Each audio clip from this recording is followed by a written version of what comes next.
Hello and welcome back everyone. आज हम बात करेंगे ग्लोब आर्टिचोक के बारे में। ग्लोब आर्टिचोक जिसे कि साइनेरा स्कॉलिमस के नाम से जाना जाता है और काफ़ी ज़्यादा इम्पॉर्टेंट एक फ्लावर क्रॉप है। आप कह सकते हैं कि इसमें एक इमेच्योर फ्लावर बर्ड को यूटिलाइज किया जाता है। तो ग्लोब आर्टिचोक में दो मेन ऑपरेशंस किए जाते हैं। सबसे पहला ऑपरेशन रहता है स्टम्पिंग। जैसे कि ग्लोब आर्टिचोक एक पेरेनियल क्रॉप है, यानी कि थ्रू आउट द ईयर ये ग्रो करती है और इसमें जनरली 5 से 10 साल तक हम एक ही क्रॉप से, यानी कि एक ही प्लांट से क्रॉप को एक पूरे सक्सेशन में ले सकते हैं, यानी कि थ्रू आउट द ईयर हम उसी क्रॉप को उसी प्लांट से ग्रो कर सकते हैं। सो इसमें जनरली होता क्या है कि प्लांट में रीग्रोथ होती है, तो जिसकी वजह से जो रूट्स का पोर्शन है, आप देख सकते हैं कि यहाँ पे जो रूट्स का पोर्शन है, रूट्स के बिल्कुल टर्मिनल पोर्शन है ग्राउंड लेवल का, वहाँ पर ज़्यादा से ज़्यादा रूट्स की ग्रोथ हो जाती है और जो रूटिंग एरिया है वहाँ पर ज़्यादा से ज़्यादा सक्कर्स की डेवलपमेंट रहती है और लीव्स की ग्रोथ भी ज़्यादा प्रोमिनेंट पाई जाती है। लीव्स की ग्रोथ इसलिए प्रोमिनेंट मैं कह रही हूँ क्योंकि इसमें जो आपका स्टेम रहेगा वो काफ़ी ज़्यादा कंडेंस्ड और कंपैक्ट स्टेम रहती है, यानी कि स्टेम की जो ग्रोथ है वो ओवरऑल एक लीफ की फॉर्म में रहती है, जो कंडेंस्ड और कंप्रेस्ड टाइप की स्टेम पाई जाती है।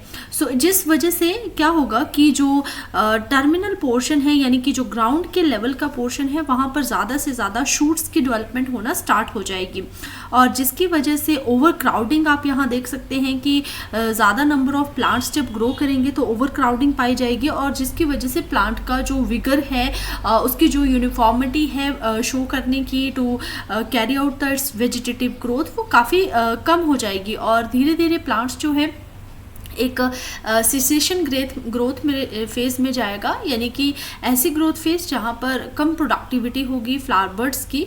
तो इस तरह की क्रॉपिंग साइकिल को पेरिनियल प्लांट्स में, यानी कि पेरिनियल आर्टिचोक्स में कंप्लीट करने के लिए प्लांट्स को कट बैक किया जाता है। तो प्लांट्स को हम कहाँ से कट बैक करेंगे? लगभग 45 डिग्री एंगल हम जो आपका ग्राउंड लेवल है वहाँ से एक नाइफ की हेल्प की प्रेजेंस में हम उसमें कट करेंगे from the ground level and after that हम उसमें से हार्वेस्टिंग करेंगे और मेक श्योर जितने भी बर्ड्स की हार्वेस्टिंग ग्लोब आर्टिचोक से की जाएगी they should be fresh one.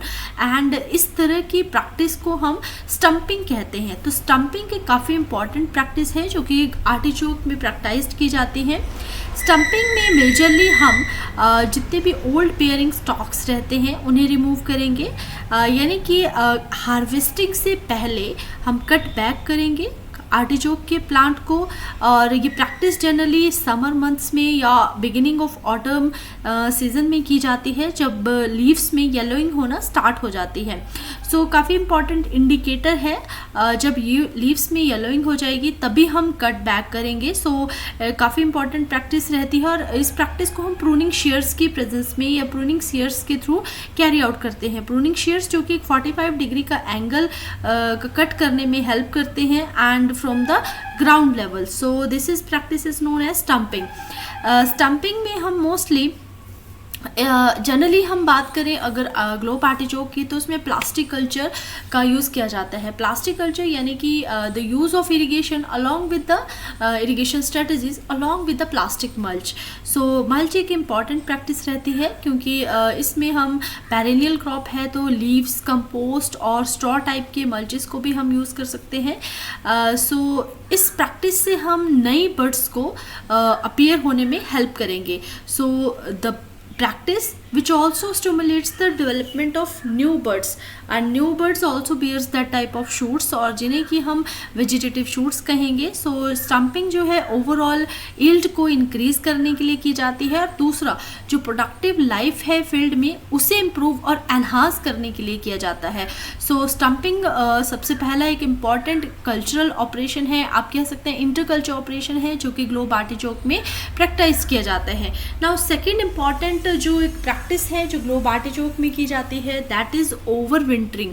Over wintering का मतलब है कि जो आर्टिचोक के प्लांट्स रहते हैं, हालांकि ये एक टेम्परेट रीजन की क्रॉप है और जनरली इस क्रॉप में आप देखेंगे कि फ्रीजिंग इंजरी होने के ज़्यादा चांसेस रहते हैं।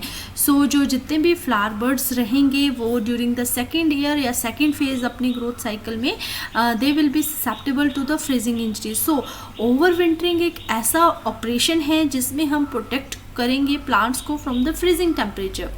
So one important practice is stumping, and second important practice is overwintering. So both practices are generally utilized to increase the yield and to protect the plants, and secondly to continue the cropping cycle of the perennial crops. So globe artichoke में जो susceptibility है freezing के regarding, उसे कम करने के लिए हम over wintering करते हैं और ओवर विंटरिंग में हम प्रोटेक्ट करेंगे प्लांट्स को। तो 3 तरह के मेजर ऑपरेशंस या 3 तरह के मेजर वेज रहते हैं जिससे कि हम ओवर विंटरिंग कर सकते हैं आर्टिचोक में।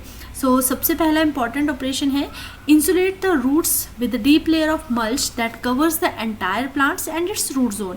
सो सबसे पहले हम मल्चिंग, जैसे कि मैंने बताया कि प्लास्टिक कल्चर हम जनरली इसमें प्रैक्टिस करते हैं जो आपका ग्लोब आर्टिचोक रहता है।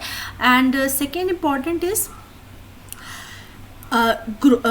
Overwintering of artichoke plants in a container, या फिर आप कंटेनर में ओवर विंटरिंग कर सकते हैं। एंड नेक्स्ट इम्पॉर्टेंट रहता है कि ओवर विंटरिंग हम बेयर रूट्स की करें, यानी कि जितने भी रूटेड पोर्शन रहेगा लाइक ट्यूबरस जो इसके रूट्स रहेंगी जिन्हें हम प्रोपगेटिंग स्ट्रक्चर्स कहते हैं, लाइक राइजोम की तरह जो स्ट्रक्चर्स रहते हैं उनके थ्रू हम भी ओवर विंटरिंग कर सकते हैं। सो जितना भी वेजिटेटिव पार्ट रहेगा उसे हम रिमूव कर देंगे एंड देन आर्टिचोक को हम एज अ बेयर रूट की फॉर्म में सॉइल में रहने देंगे। तो उससे भी हम प्लांट को ओवर विंटरिंग कर सकते हैं और प्रोटेक्ट कर सकते हैं from the freezing temperature. Second important मैंने बताया कंटेनर्स में हम जो ओवर विंटरिंग है आर्टिचोक की प्लांट्स की वो कैरी आउट कर सकते हैं। Then important plastic culture. So here in this picture you can see the insulation of the roots, किस तरह से रूट्स को इंसुलेट किया जा रहा है with deep layer of mulch, और मल्च जो है पूरे के पूरे रूट जोन को कवर कर रही है। So it combines usually the feature of the mulching as well as the irrigation. Sorry. Next आपका रहता है कि over wintering the artichoke plants in a container. तो इस तरह से हम ओवर विंटरिंग कर सकते हैं आर्टिचोक के प्लांट्स के कंटेनर में। सो आप यहाँ पिक्चर में देख सकते हैं कि किस तरह से ओवर विंटरिंग कैरी आउट की जा सकती है। So have a glimpse on this slide.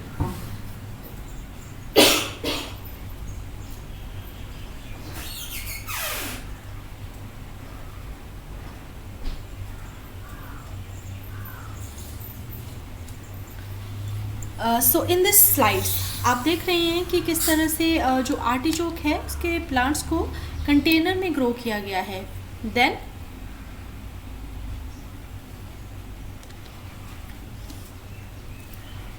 एक पूरा का पूरा जब पॉटिंग मिक्सचर से हम पूरे कंटेनर को फिल करेंगे using the soil compost, then we will completely fill it for getting the quality of the artichoke. इस तरह से हम इंसुलेट कर सकते हैं प्लांट्स को और by using the heavy layer of mulch, and then we can shelter it by using the bare root storage. Probably काफ़ी इजी मेथड है ओवर विंटरिंग का, क्योंकि इसमें एज सच किसी रूम की या किसी कंटेनर की ज़रूरत नहीं रहती। इसमें हम सबसे पहले प्लांट्स को कट करेंगे एंड देन उसके बाद हम डिगअप करेंगे क्राउन्स को, या फिर जिन्हें हम रूट्स कहते हैं, रूट सिस्टम को आउट ऑफ द गार्डन या जिस एरिया में भी आपने जो आर्टिचोक है लगाया होगा। देन उसके बाद हम जितनी भी बेयर रूट्स क्लम्स होंगे आर्टिचोक को उनको एक बॉक्स या पीट मॉस में हम उनको स्टोर करके रखेंगे। Thereafter, we do not allow that box to get wet or to get exposed to the freezing temperature. So इस वे से भी हम जो आर्टिचोक है उसको सेव कर सकते हैं and then we can discard the soft और mushy one.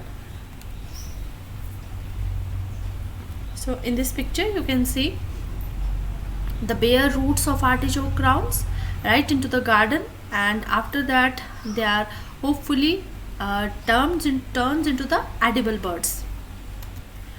सो इस तरह से हम ओवर विंटरिंग करेंगे आर्टिचोक के प्लांट्स की, and then we will give them the nutrient requires according to the uses like 100, 120, 160 kg पर हेक्टेयर. एंड जनरली हम नाइट्रोजन को पेरिनियल क्रॉप्स में 3 से 4 स्प्लिट डोजेस में प्रोवाइड करते हैं, सो दैट कि जितनी भी नाइट्रोजन है इन अ कंप्लीट वन डोज केवल वेजिटेटिव ग्रोथ ही ना हो, प्लांट्स जो है अपनी रिप्रोडक्टिव स्टेज में भी जाए. सो काफ़ी इंपॉर्टेंट ऑपरेशंस रहते हैं ग्लोब आर्टिचोक में. First one is stumping, then second one is your overwintering and third one is your nutrient management. So I hope कि आपको ये टॉपिक अच्छा लगा होगा. Thank you everyone. This is all about the major interculture operations और interspecific operations in the globe artichoke.